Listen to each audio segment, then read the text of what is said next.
Kain po tayo. Masarap.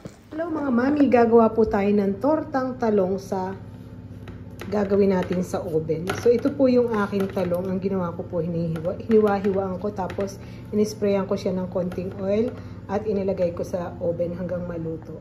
Ngayon po is tatanggalin natin yung kanyang laman.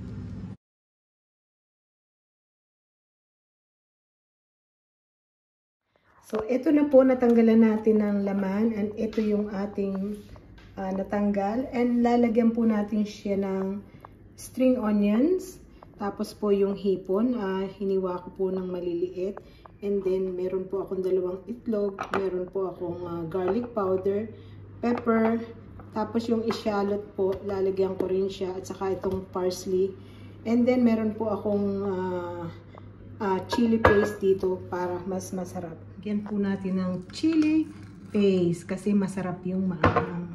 Medyo maanghang.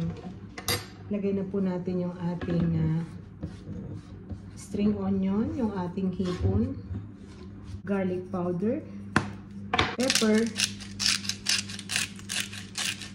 ito pong parsley, a lot of parsley. Meron po ako ritong ishallot na frozen, ayan. Lagyan din natin para mas masarap. And then, lagyan natin ng salt.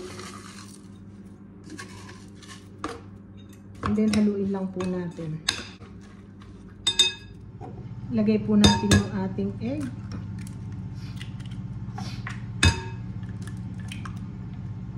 Mas okay po ito kasi hindi na natin siya ipiprito. So, eto na po at ibabalik na natin dun sa kanyang shell, dun sa pinagtanggalan natin kanina.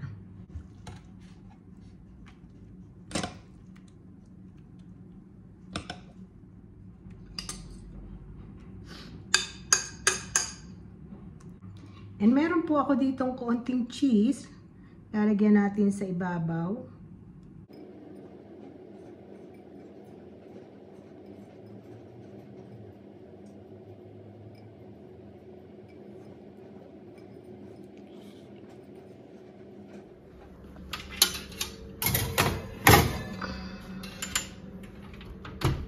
So, eto na po, luto na ang ating tortang talong sa oven.